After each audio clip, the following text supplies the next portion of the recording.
하나님 말씀은 구약성경 이사야서 1장 21절에서 23절까지입니다. 우리 같이 한 목소리로 함께 읽겠습니다.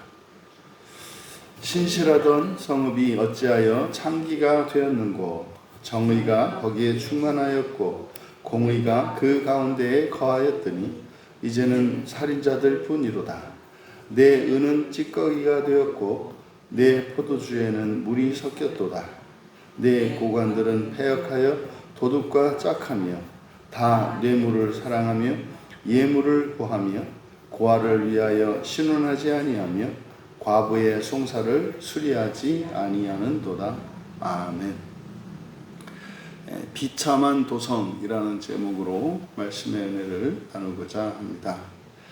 오늘 우리가 읽은 21절에서 23절까지의 이 말씀은 하나님께서 예루살렘의 타락상을 보여주시며 또 얼마나 깊이 슬퍼하시고 애통하시는지를 표현하심으로써 이들의 이 비참한 상황은 여호와께로 돌이키지 않을 수 없는 그런 상황인 것을 가르쳐주고 있습니다. 그러니까 이들이 언약을 저버리고 하나님을 떠났습니다. 그리고 소견에 오른 대로 살았지만 그들의 삶은 비참한 상황이었다는 겁니다.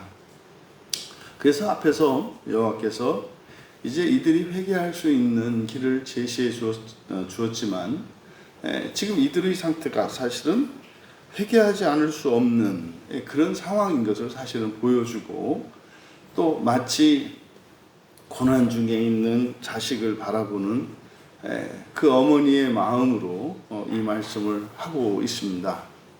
21절에 신실하던 성읍이 어찌하여 창기가 되었는가 라고 말씀합니다.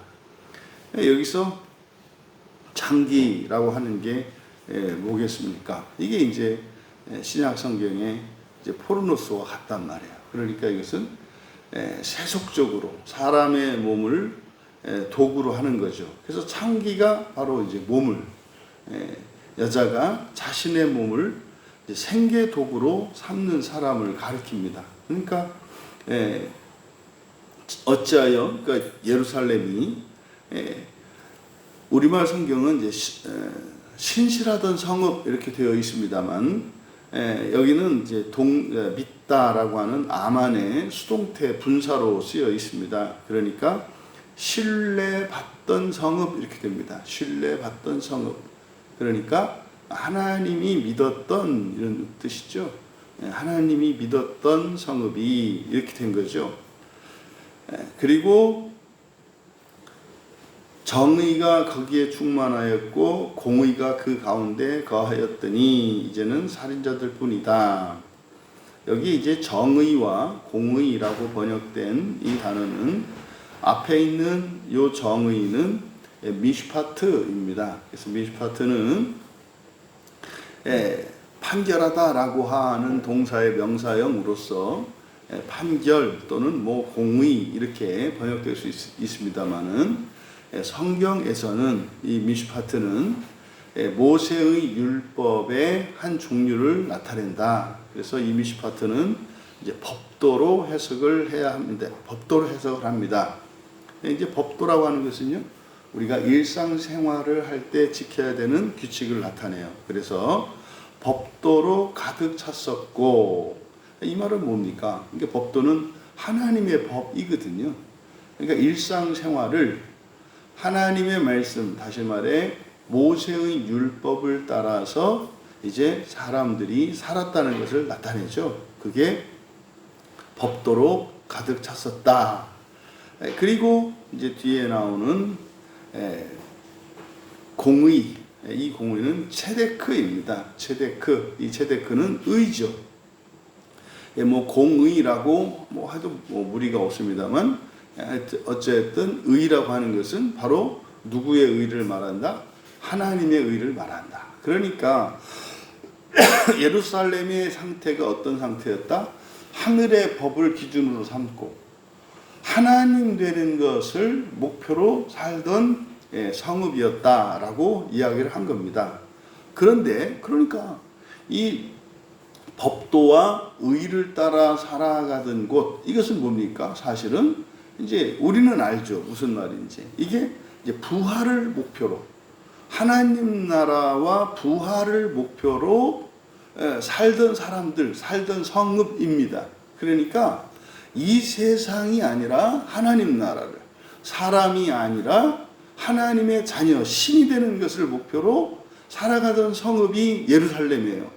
그러면 이제 하늘에서 우리가 이렇게 내려다본다고 할 때 다른 모든 세상은 그저 세속화되어 있어서 뭐 뛰어난 사람이 되고 또 이 세상에서 부귀영화를 누리며 그래서 뭐 그냥 무병장수하는 것을 최고의 목표로 삼고 살아가는 세상에서 예루살렘이라고 하는 이 도성만 이상한 거예요. 여기는 사람이 아니라 사람을 초월하는 이제 신적 존재가 되기 위해서, 그리고 이 세상이 아니라 하나님 나라를 위해서 살아가는 성읍이에요. 다르겠죠. 이것을 거룩한 성이라고 하는데 여기서는 신뢰받던 성읍이요 그랬단 말이에요. 그러니까 이 예루살렘이라고 하는 이 성읍은 세상에 있는 그 어떤 다른 성읍과 구별되는 그런 성읍이었다는 거죠. 이것은 사실 여호와 하나님께서 모세에게 모세의 율법을 주셨고 그 율법을 따라서 지키고 살아가던 이스라엘을 나타내는 거예요. 그런데 뭐 실제로 역사적으로 이스라엘이 그랬던 적이 있는가? 그렇지 않거든요. 그러니까 여기서 우리가 알 수 있는 것은요, 바로 앞에서 회개에 대해서 하나님께서 가르쳐 주셨습니다만 사실은 전인격적이고 그리고 지상적인 회개, 천상적인 회개를 말씀했지만 실질적으로 우리가 속죄가 되고 그리고 그 복이 회복되어지는, 그래서 언약이 다시 회복되어지는 그 조건은 실질적으로 시작은 뭐였어요? 우리 마음만 바꾸는 거였다. 마음 바꾸는 거. 그러니까 지금 여기 21절의 이 내용을 보더라도 여기서 예루살렘을 신실하던 성읍이여 라고 되어 있습니다만은 사실은 역사적으로는 그런 적이 없어요. 그러면 우리의 판단과 하나님의 말씀의 차이가 너무 크잖아요. 예루살렘은요, 여호수아가 요단강을 건너고 들어온 이후로 사사기를 거쳐 왕조 시대를 거쳐 이제는 그 멸망 직전에 있는데도 이스라엘이 그렇게 정말 거룩하고 뭐 하나님 나라와 하나님의 의만을 추구하도록 살았던 그런 역사적 흔적은 없어요. 특히 성경을 보면 더 그렇죠. 근데요, 하나님은 그렇게 평가하신다고요. 그러니까 여러분을 향한 평가거든요. 신실하던 성읍. 그러니까요, 이스라엘의 이 신실함, 이 거룩함의 핵심은 뭡니까? 마음이에요, 마음. 마찬가지로, 그러니까 그것을 놓지 않는 거라고요. 그러니까 부활과 하나님의 나라를 목표로 삼는, 그를 내려놓지 않는 거예요. 이것이 세상 가운데에서 거룩하고 그리고 하나님이 믿으시는 그런 조건이 된다는 것을 우리가 발견할 수 있습니다. 그러니까 여러분, 여기서 지금 그랬던 성읍이 이제 살인자들이 머물고 있다 그래요. 살인자들이. 그러니까 살인자는 뭡니까? 그러니까 이것은 하나님의 의와 하나님의 법도의 정반대죠. 그러니까 사람이 사람을 죽인다는 거는요, 사람만 또 못한 거잖아요. 사람만 또 못한 거예요. 그러니까 짐승 수준이 되는 거죠. 원래 사람이 사람을 죽이는 일은 없죠. 아니 뭐 사자가 사자를 잡아먹습니까? 그렇지 않아요. 일반적으로 자연 법칙에서도 같은 종끼리는 서로 사냥하지 않는다고요. 이제 영역이나 이런 것 때문에 이제 싸움은 일어납니다만은 그걸 먹이로 삼고 이러지 않는다고요. 그런데 사람은 이렇게 사람을 초월할 수도 있고 사람보다 못해질 수 있어요. 그래서 사람은 짐승만 또 못하게 될 수 있는 게 사람입니다. 그럼 정반대로 사람은 신도 될 수 있는 존재예요. 그래서 사람에게는 이 양갈래의 선택권이 있어요. 그래서 축복을 받을 수도 있습니다만 저주를 받을 수도 있다 이 말이에요. 그래서 이 이중예정이라고 하는 것은 우리에게 우리의 존재를 뛰어넘거나 우리 존재보다도 못한 존재로 변화될 수 있는 가능성을 가진 게 이제 이 사람이에요. 이어서 그러니까 여기서 이제 우리가 알 수 있는 게 뭡니까? 하나님의 선택으로 인해서 우리는 놀라운 기회 앞에 있기도 하고 두려운 위험 앞에 또 있다고 하는 사실을 알 수 있어요. 이게 사람이라고 하는 존재입니다. 그래서 사람이라는 존재는 그냥 사람으로 살 수가 없어요. 그러니까 하나님을 향해서 신적 존재가 되기 위해서 살든지 금수보다도 못한 존재가 되기 위해서 살든지 이게 이제 사람의 운명입니다. 그러면 지금 하나님께서 이 말씀을 하실 때 과거에는 하나님 나라와 부활을 위해서 살아가던 그런 성읍의 사람들이 이제는 살인도 서슴지 않는 그래서 인간 이하의 그런 존재들이 되어 버렸어요. 그러니까 이러한 세상을 바라볼 때 하나님의 마음이 어떻겠는가? 여기서 여러분들 막 화났다고 생각하시면 안 돼요. 이게 그냥 객관적으로 이렇게 도덕적 판단을 놓고 봤을 때 이게 화가 나지, 이게 부모와 자식 관계로 보시란 말이에요. 우리의 자녀가 망가졌어. 화나죠. 근데 그때 화는 근본 감정들로 인한 화가 아니라 사랑에서 나오는 화예요. 그 자식들이 막 위험하고 망하는 길로 가는데 막 승질내고 뭐 패고 그건 이제 그 제정신이 아니죠. 그렇다 하더라도 사실은 그거는 그 자녀를 미워서가 아니라 그 어찌할 수 없는 사실은 자학하는 거죠. 그래서 성경을 볼 때 우리들이 자꾸 하나님을 심판관으로 보고 우리와 상관없이 보는데 하나님과 우리는 하나라고 하는 전제 하에서 봐야 돼요. 왜요? 마지막에는 우리가 하나님과 완전한 일치와 연합을 이루거든요. 지금은 이렇지만 장차 우리들은 완전히 연합할 것이고 우리 자체가 그런 계획하에서 태어났다, 창조됐다라고 하는 것을 잊으면 안 돼요. 이걸 잊으면 이제 하나님의 사랑을 우리가 두렵다, 수치스럽다 이렇게 보는 거죠. 그래서 그렇지 않습니까? 구약 성경에는 두려운 하나님이 나타난다. 그 말도 안 되는 소리예요. 말도 안 되는 소리예요. 그걸 우리가 도덕적인 잣대로 보니까 앞에서 말씀드렸잖아요. 신실하던 성읍이라고 부를 때 실제로 역사적으로 하나님의 이 말씀을 그냥 그렇게 했다더라가 아니라 이게 사실력으로 따져봐야죠. 그럼 역사적으로 그렇지 않았던 성읍을 이렇게 신실한, 다시 말해 하나님이 절대적으로 믿었던 그런 성읍이라고 했을 때 이건 그들이 도덕적으로 살고 어떻게 이게 아니구나. 뭐예요? 목표예요. 목표. 그렇다면 우리의 삶은 어떤가? 우리의 삶이 하나님으로부터 신뢰를 받는 삶인지 아니면 하나님 보시기에 이렇게 살인자들이 머물고 있는 성읍과 같은 우리의 삶이 되었는지 그것은 어디에 있다? 목표에 있다. 무엇을 위하여 살고 있는가? 어떻게 살고 있는가?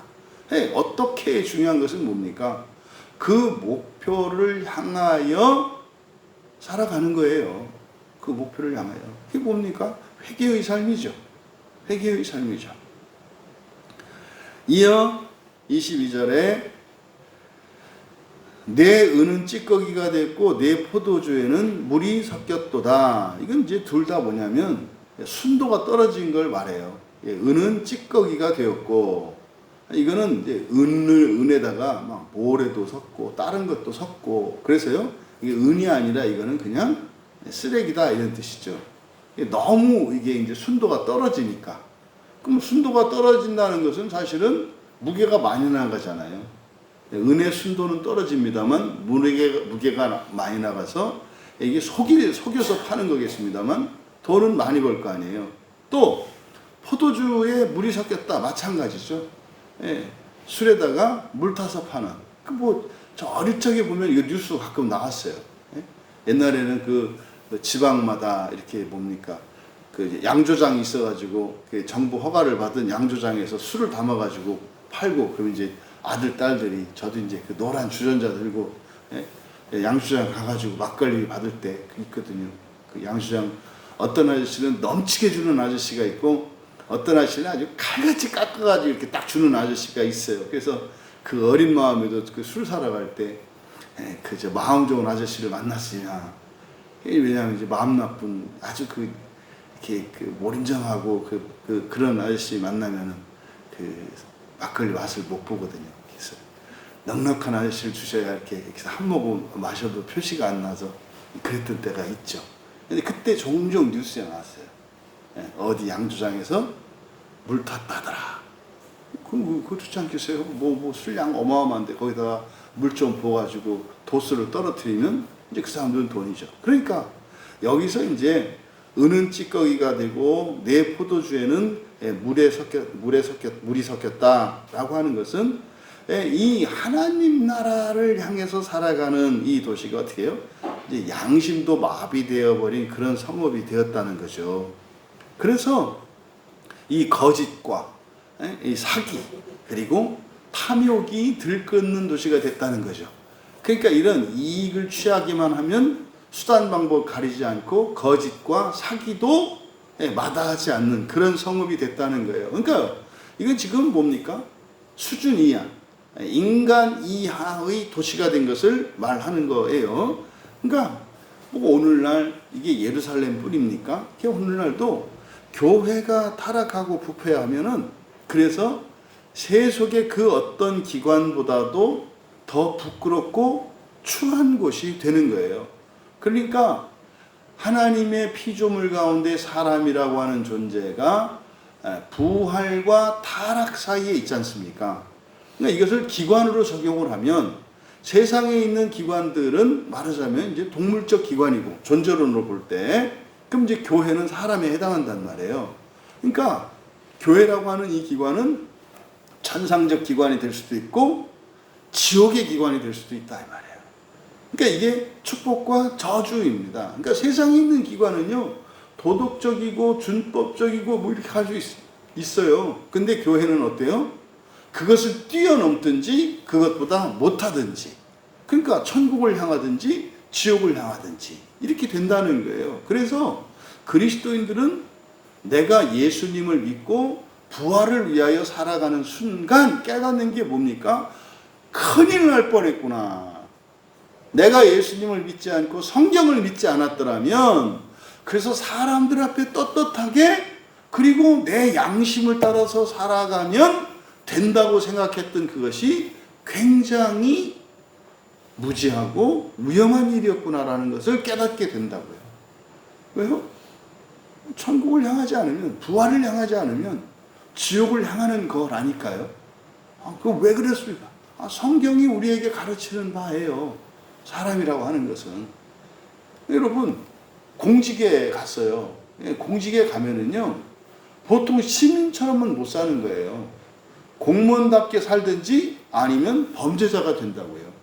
그러니까 이런 공무원이나 공직에 있는 사람들이 보통 사람들의 수준의 상식과 도덕성을 가지고 있으면 그 사람은 반드시 타락하게 돼 있어요. 왜냐하면 권력이 있기 때문에 그러거든요.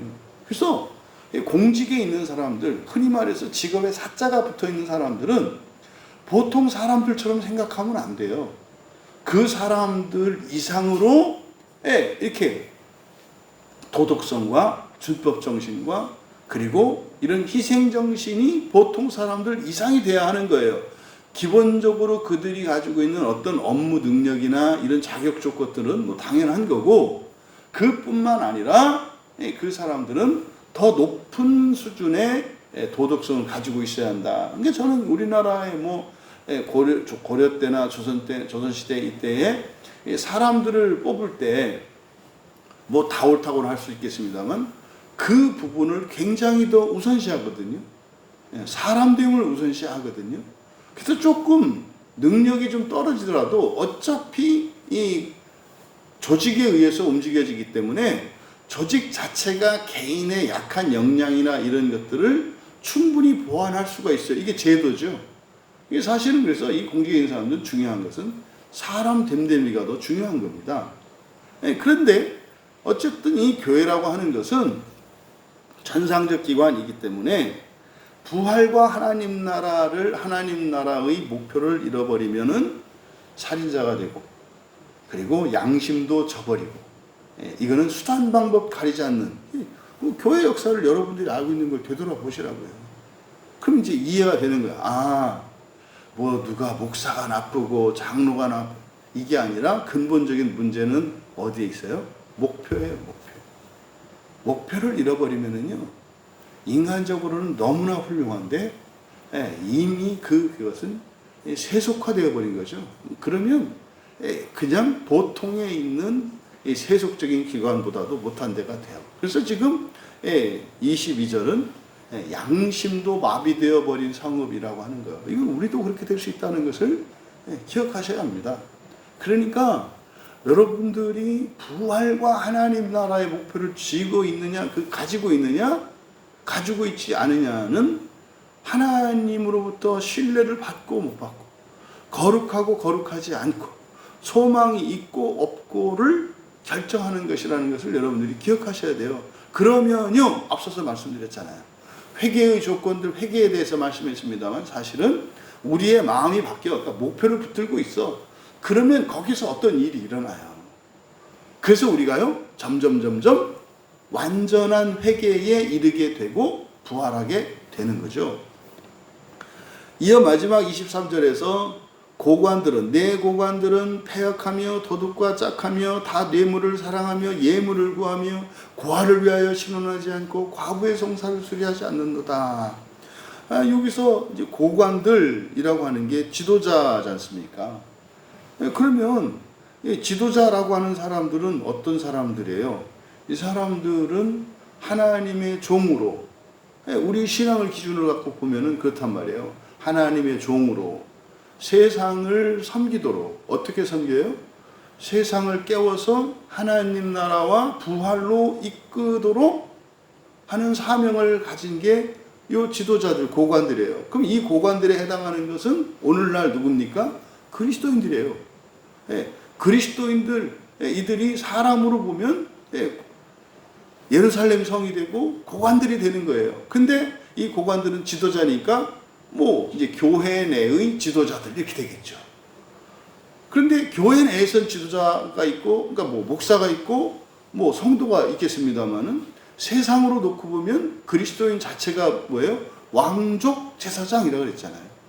그러니까 이들 자체가 세상의 고관이 돼요. 그러면 세상과 교회의 관계로 놓고 보았을 때 교인들이 타락하면 세상이 어떻게 되는지를 보여주는 거죠. 고관들은 반역자가 되었다. 이 바로 반역자가 됐다는 게 뭐겠습니까? 부활과 하나님 나라를 거부하는 자들이에요. 반대로 가는 자들이에요. 그러니까 그리스도인들이 세속화되면요, 이제 세상은 난장판 돼요. 세상은. 그러니까요, 시대와 사회가 부패하고 도덕적으로 타락하고 법도 상식도 없어. 누구 책임이에요? 그리스도인 책임이라니까요. 이걸 잊으시면 안 돼요. 그렇다 해서 100% 그리스도이다 이렇게 말할 수는 없습니다만은, 일단 기본적인 원인은, 가장 근본적인 원인은 그리스도인에게 있다고요. 그래서 그 시대와 그 나라와 민족의 소망은 교회에 있고 그리스도인들에게 있다는 것을 잊으시면 안 돼요. 근데 이제는 교회와 세상으로 대비했을 때는 그리스도인들이 고관이겠습니다만은, 교회 안으로 들어오게 되면 교회 안에서 고관은 누구예요? 교회의 중직자들이에요. 우리 같으면은 목사와 장로, 권사, 집사와 같은 이런 사람들이 고관이라고요. 그러니까 그들이 반역하는 거예요. 그러니까 반역은 여러분, 이게 무슨 법을 어기고 이렇게 가시면 안 된다니까. 이게 우리가 지금 굉장히 잘못되게 적용을 하고 있어요. 핵심은 뭐다? 우리의 마음이 기울어지지 않는 거예요. 어디에서? 하나님에게서, 부활과 하나님 나라에서 기울어지지 않는 거. 이게 기울어지면 반역자라니까요. 그 사람이 아무리 위대하고, 아무리 뛰어난 사람이고, 아무리 도덕적인 사람이고, 탁월한 능력을 가지고 있다 하더라도 반역자라니까요. 아니 그 사람이 모든 면에서 완벽한 사람이라 할지라도 전쟁이 났는데 반대편에 붙어 있으면요, 그게 반역이라니까요. 그 사람이 가지고 있는 탁월함이 오히려 우리에게는 더 큰 해가 된다니까요. 그래서 어느 편에 서느냐가 중요해요. 그럼 어느 편에 선다는 게 뭐냐? 교회 다니냐 안 다니냐 이렇게 생각한다고요. 사람들은 교회 다니는 편 안 다니는 편 아니라니까요. 성경은 그렇게 말하지 않아요. 교회 안에서도 세속을 향한 사람이 있고 천상을 향한 사람이 있고 편은 여기서 나뉜다니까요. 그러면은 뭐 교회 안 다녀도 돼. 제발 그런 얘기 좀 하지 말라고. 그럴 때는 교회 다니는 사람과 안 다니는 사람도 분명히 그 기준 중에 하나죠. 하지만 교회 다니느냐 안 다니느냐 이 하나의 기준만 가지고 적용할 수 없다고요.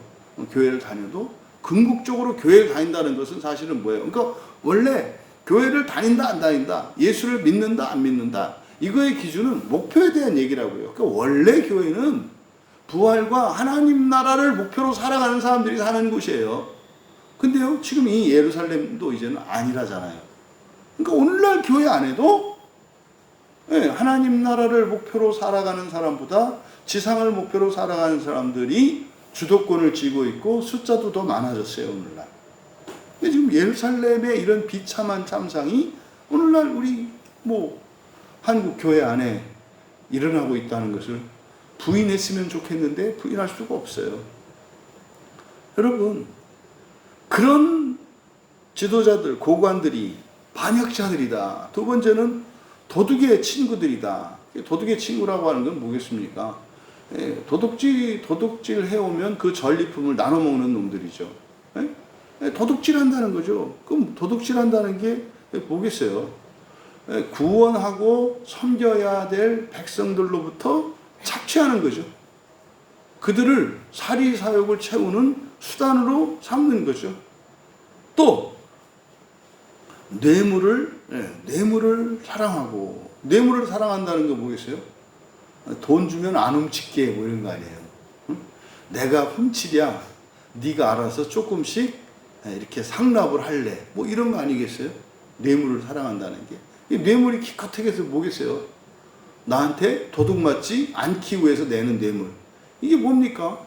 예전 같은 경우에 길거리에서 하는 이렇게 가게 주인들이 내릴 때 건달들이 이제 건달들의 천국이었던 때가 있었죠, 우리나라가.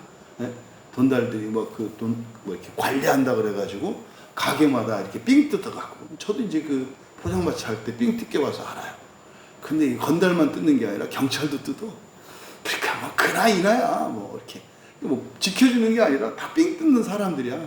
자전거 타고 와가지고 옆에서 건달들은 앞문으로 들어가서 삥 뜯고 경찰들은 뒷문으로 와서 이렇게 두드려서 삥 뜯어. 떳떳하게 삥 뜯는 건 건달. 그리고 몰래 삥 뜯는 건 경찰. 자전거 타고 와가지고 학생 미안하다 이거지. 미안한 짓을 왜? 그럼 이제 앞으로 뜯기고 뒤로 뜯기고 이게 딱 이제 그거죠. 그리고 예물을 구하게 미치겠다. 대접받기를 원하는 거죠. 그러니까요, 눈 까라 이런 거 아니에요. 너 나 쳐다봤어? 이런 거예요. 눈 까라. 내 밑에 앉아. 그러니까 도둑질하고 사람들한테 뺏으면서. 그게 뭡니까? 이들이 원래 섬겨야 할 자들인데 오히려 그들로부터 섬김을 받는 거죠. 그러니까 군림하는 자들이 된 거죠. 교회 안에서 목사들이, 장로들이, 이런 직분자들이 군림하려고 하고, 그리고 세상에서는 그리스도인들이 군림하고, 그리스도인들이 어떻게 군림해요? 니들은 다 죽었어. 우리만 구원받을 거고 니들은 다 지옥 가. 이거 군림하는 자들 아니에요. 그러니까 그런 강도 같고 도둑 같고 건달 같은 놈들이 있는데 누가 오겠어요? 누가 오겠냐고. 그리고 고아와 과부를 돌보지 않는데, 그러니까요, 돈 되지 않고 도움되지 않는 자들을 이거는 그냥 방치하는 거죠. 여러분, 이런 일들이 일어나게 되는 원인이 뭐다? 목표를 잃어버리면 방향이 바뀌면 이렇게 된다니까요. 여러분, 이것이 여러분들 영적으로 분별할 수 있기를 바랍니다. 결국 언약을 저버린 이 예루살렘은 그건 세속화된 성읍이 되어버렸고 양심이 마비되어 버린 성읍이 되었고 아주 탐욕의 성읍이 되어버렸다는 거죠. 근데 그 원인은 뭐였어요? 언약을 떠난 거예요. 목표를 잃어버린 거예요. 여러분, 2000년 교회의 역사가 다 요 안에 있어요. 교회의 거룩성과 교회의 사명과 영광과 성령의 역사화라고 하는 것은 바로 언약과 관계되어 있고, 이 언약이라고 하는 것은 목표와 방향성과 관련된 거예요. 지상적 기관이 되려고 하고 인간적 기관이 되려고 하는 순간, 그때부터 교회는 부패하고 타락하게 되어서 이제는 양심도 마비되고 그저 탐욕이 들끓는 그런 세속에서도 아주 수준 낮은 그때가 되면 이제 하나님이 어떻게 해야 돼요? 무너뜨려 버린다고요. 돌 위에 돌 하나도 남기지 않고. 지금 이사야가 예루살렘을 향하여 하나님의 그 작정과 예정을 지금 말씀하고 있잖아요. 근데 이 시대에 우리 한국교회 주시는 말씀이라고 생각을 합니다. 근데 우리나라 한국교회는 걱정 안 해도 된다. 아직까지는. 왜? 광야교회가 있어서.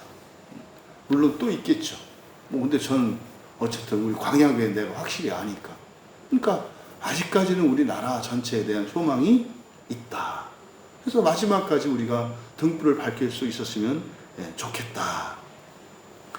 이렇게 언약을 떠나, 다시 말해 부활과 하나님 나라를 잃어버리는 기독교와, 또 이것은 개인의 미래의 운명이 어떤 것인지 우리에게 가르쳐 줍니다. 여러분, 잘하고 온전하고 또 여러분들이 어떠하고 그것보다 가장 우선하는 것, 그게 뭐다? 여러분들이 여러분의 인생관을 하나님 나라와 부활에 두셔라. 그리고 삶의 방식을 어떻게 하라? 언약 안에서 살아가라. 언약 안에서 살아가는 게 뭡니까? 하나님의 보증 안에서 우리의 자유를 발휘하며 우리가 판단을 내리고 좋아하는 것을 따라서 의지적으로 열심을 내며 살아가되 성경 말씀을 기준으로 살고, 그래서 그것이 잘못된 것인 걸 깨달았을 때, 악이라고 했을 때 어떻게 하는 거예요? 돌이키면 되는 거예요. 이게 언약 안에서 살아가는 거예요. 어렵지 않아요. 어렵지 않고 싫죠. 그 어려운 건 막 잘 참는데 싫은 걸 못 참아, 사람들이. 이게 이제 오늘날 감정이 지배하는 이 시대는 더욱 그렇거든요. 근데 감정은 뭐다? 귀신이에요. 귀신이 역사하는 거예요. 감정, 그 근본 감정 자체가 귀신이라는 게 아니라, 귀신들은, 마귀는 우리의 감정을 이용하기 때문에, 그래서 우리의 감정을 귀신으로 생각을 해야 된다고요. 그러니까 귀신이 여러분 이렇게 못 만져요. 옛날에 유명했던 그 사랑과 영혼인가? 거기서 그 깡통 차는데 얼마나 연습하는지. 근데 안 돼. 중요한 건 우리의 감정이죠. 우리의 감정을 근본 감정으로 바꾸어서 이거를 무한대로 증폭시켜서 화내게 하는, 화나는 사회. 우리나라 이제 한동안 그랬어요. 화내는 사회, 술 취한 사회, 화나는 사회, 분노하는 사회. 이게 다 뭐예요? 이게 귀신들의 영적인 거죠. 여러분, 우리나라가, 그리고 우리나라 교회가, 그리고 우리 광야 교회가, 그리고 우리나라의 모든 국민이, 특히 모든 그리스도인들이, 그리고 모든 광야교회 교인들이 이렇게 세속화되지 않고 방향을 잃지 않으므로 우리의 거룩성을 지켜 정말 마지막 세상을 구원하는 그런 우리 교회, 또 그리스도인들 다 되시기를 주님의 이름으로 축원합니다. 존귀하신 하나님 아버지, 이사야에게 주셨던 하나님의 이 말씀이 오늘을 살아가는 저희들에게도 주시는 동일한 말씀인 것을 저희들의 주변을 돌아보며 깨닫게 됩니다. 하나님, 이 작은 교회 공동체 하나가 부활과 하나님 나라 소망을 붙들고 있다면 이 나라와 민족은 물론이요, 우리나라의 교회에 소망이 있는 줄 믿습니다. 사랑하는 우리 지체들, 자신의 거룩함이 하나님 나라와 부활에 있음을 잊지 않게 하여 주시고, 그것을 위하여 많은 시행착오조차 하나님께서 허용하신 것이며, 그러한 범죄조차도 눈과 같이 양털과 같이 희게 하시는 그 하나님의 은혜를 경험하며 오히려 우리의 죄로 더 큰 은혜와 사랑을 누리며 살게 하옵소서. 감사하며 예수님의 이름으로 기도하옵나이다.